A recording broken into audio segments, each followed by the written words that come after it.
Dito na ako sa Fortune Island.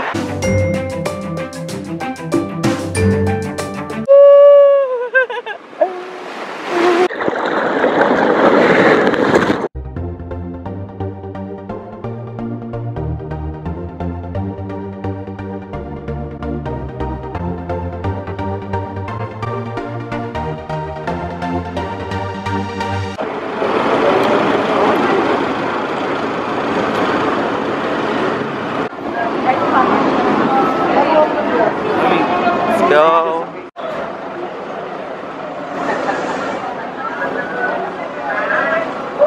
Ito. PA! Oh.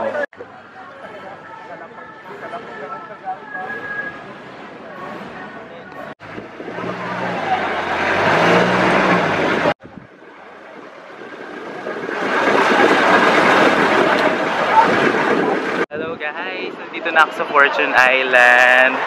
Medyo challenging lang yung pagpunta kasi sasadsad yung bangka sa may mga bato-bato, kaya talagang lalakad kayo, pero i-assist naman kayo ng mga bangkero tsaka merong tali, pero start pa lang, challenging na. Tapos yung nakikita nyo na batya, doon nila nilalagay yung mga bags. So, careful lang kung makikita ng snorkeling. So, okay. So, habang wala pa masyadong tao dun sa taas kasi... Eto na guys, nakapag-makeup na ako. Diyos ko, kanina naiirita ako, pero ayan na. Dahil medyo umiliwalas na yung pagmumukha ko, okay na. Nandito kami sa may parang puno na to. Tapos ayun yung ruins. Ayan. Tapos may parang sirang bahay dito. Kasi from what I know, dati itong hotel na pagmamayari ni ex-governor ng Batangas, si Leviste ba yata yung last name. Tapos ayun na, hanggang sa hindi na yata na sinira na lang siya. Tapos may parang caretaker ang alam ko dito eh. Pero parang medyo madumi. Unlike sa Anawangin, medyo mas yung waste disposal doon mas maayos. Dito marami akong nakikitang mga dumi. Ayun. Guys, aakyat na kami sa may ruins. You don't have to worry kasi may parang trail track naman siya, tapos may hagdanan papunta dun sa ruins na yun. Okay, let's go. Ayan, ganyan yung sinasabi ko, may mga basura. Yung mga dating nag-camping siguro dito yan. Sana merong maglinis. Kasi kahit pa paano, di ba guys, sayang yung lugar eh. Against the light ako, sorry. Ayan, mukhang madali lang naman umakyat, kaya you don't have to worry. Ayan ay makasama na.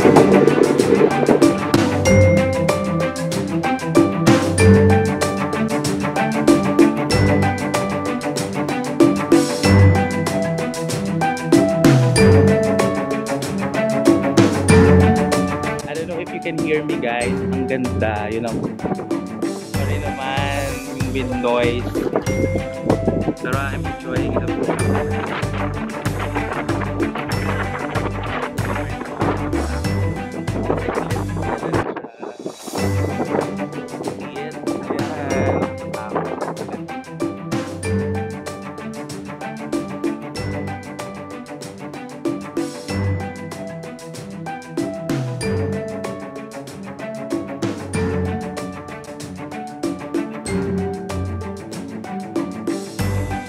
Ayan guys, parang medyo nag-aling hangin na.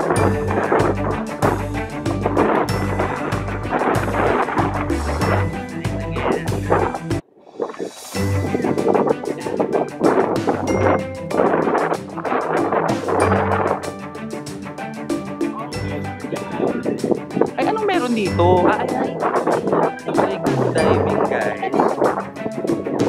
May hagdanan, pero parang tarik niya. Ganda.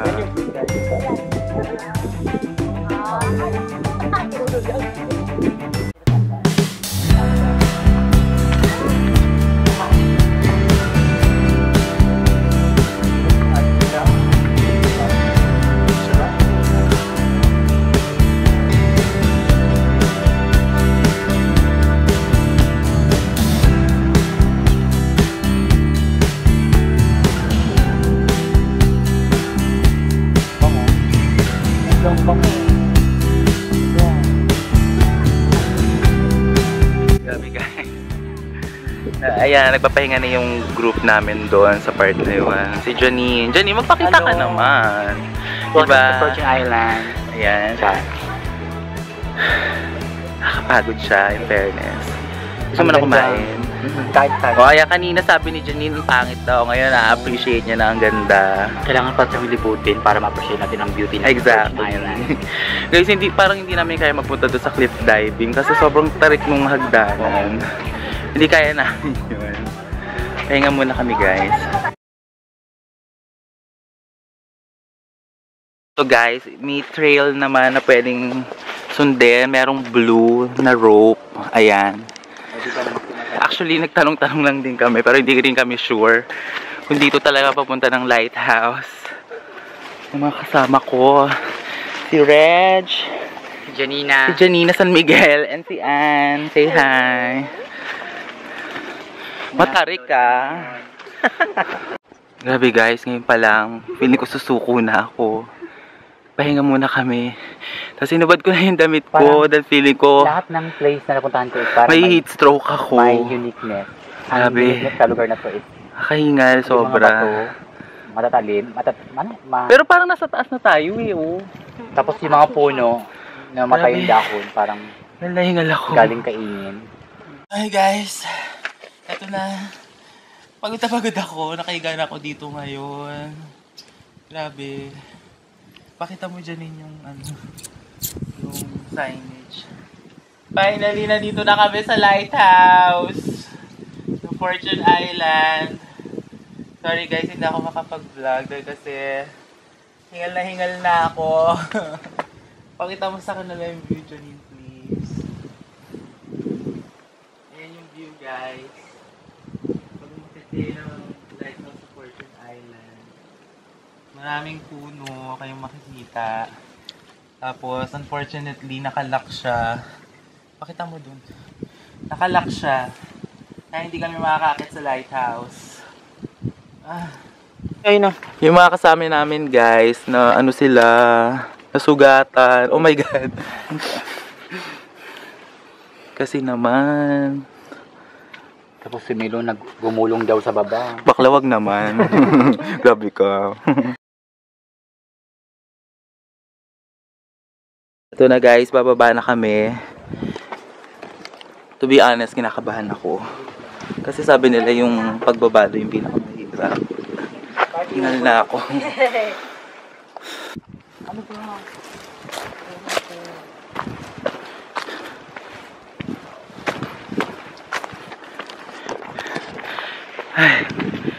So far, hindi pa mahirap.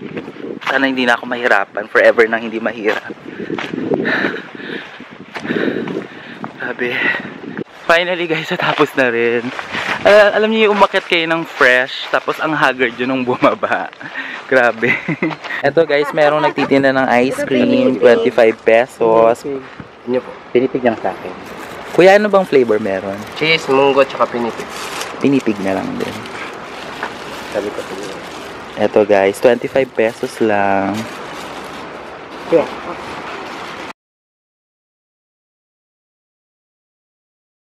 Ayan, katatapos lang namin kumain ng ice cream, guys. Grabe. First time ko umakyat ng bundok ng ganun. Grabe, makeup ko na wala na. Pero okay lang kasi first time, at least na-conquer ko yung island, Fortune Island. At least, hindi ko yung makakalimutan sa buong buhay ko for sure. Tapos, just in case you miss something, follow me on Instagram, same as my YouTube channel, Patrick Oronico. I'll put the link on the description box. Lahat naman ng social media sites ko nakalagay sa description box. Kaya follow me on Twitter, Instagram, like my Facebook page. And of course, don't forget to subscribe to my channel.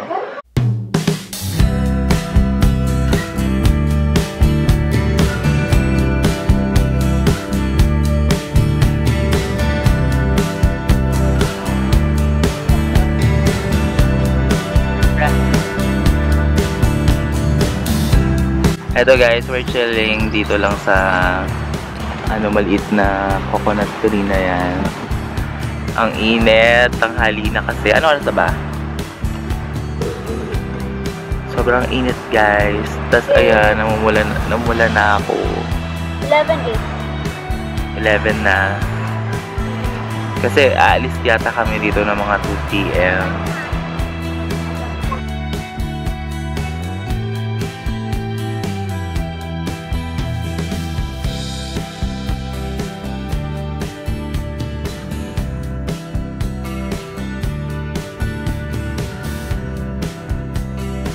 Eto na guys, nagsuswimming na kami. Dapat gagamitin ko na naman to. Pero ang lakas ng alon, grabe. Ay, ang ganda ng bato dito, oh. Excited. Kaso ang lakas talaga ng alon, oh. Ayan.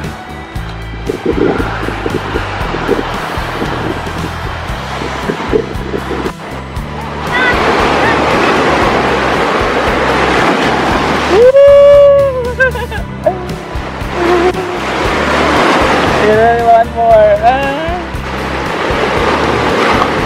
Ayan.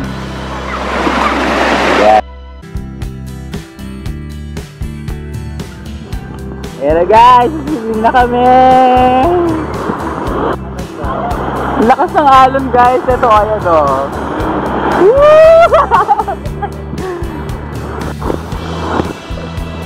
Sobrang lakas ng alon. Grabe. Ayan o.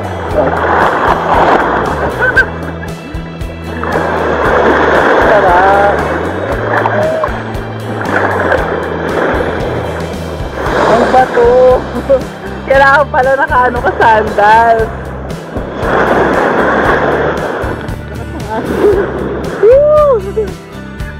Lakas ng alon.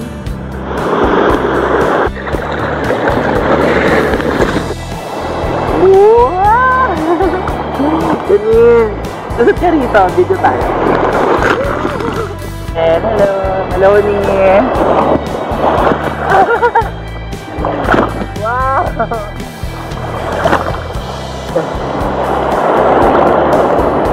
Yan. Lakas yan. Ayan.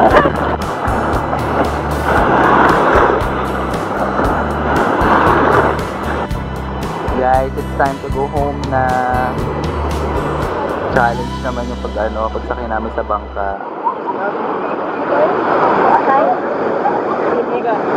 We're living.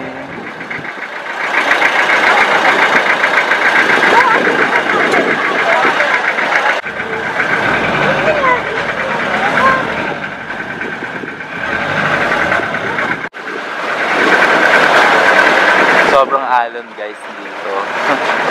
Pero okay lang, hindi naman ako natatakot. Laki ng alon.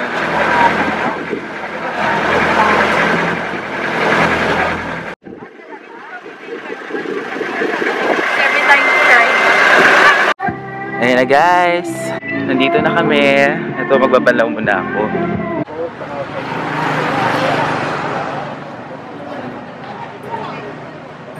Grabe guys. Siguro if there's anything that they need to improve, yung presyo ng mga something dyan, ng mga soft drinks, lahat 30 pesos, ultimo mismo, okay, granted. Sige lang. Pero yung restroom, that's the problem. Grabe, lahat ng mga guests. Hindi malaman kung saan sila magbibihis. Nandun sila sa labas nagsha-shower. Siyempre hindi ko naman pwede i-video kasi siyempre, hindi pwede yun. Similar. Yun lang yung concern ko na sana i-improve nila. Ayan, yung water nila, 30 pesos isa. So guys, sasabihin nila yung opinion nila or experience sa Fortune Island. Start with Miller. Oh, yun na nga. Grabe talaga yung experience namin. Sobrang init pero yung pagod talagang worth it kasi first time ko din na magkapunta sa beach dito sa Manila kasi Batangas. In Luzon. Luzon. So yes, it was worth it for 600 pesos. So we have experienced a lot and everything, and aside from that, it's an island with its history, right? You're rambling. Te, ano na? Sige, ito naman si Kier. Hi. All I can say is that this adventure was one of the best jump starter for summer, and I'm looking forward for more adventure. Okay.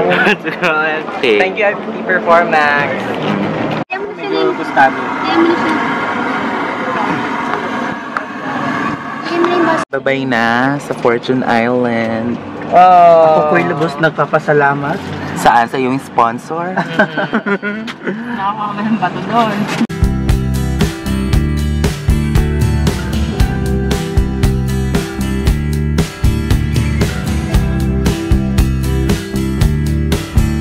Hello guys, we're here sa Mahogany. Sorry naman, maingay.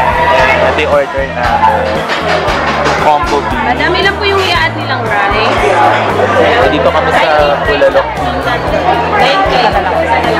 Tapos ang galing guys, yung saging unlimited siya. Pwede kami kumuha lang na kumuha. So guys, pag naubos natin to, ibig sabihin mga monkey tayo. O ayan na, lapit nyo na. Malalaman ang monkey levels natin.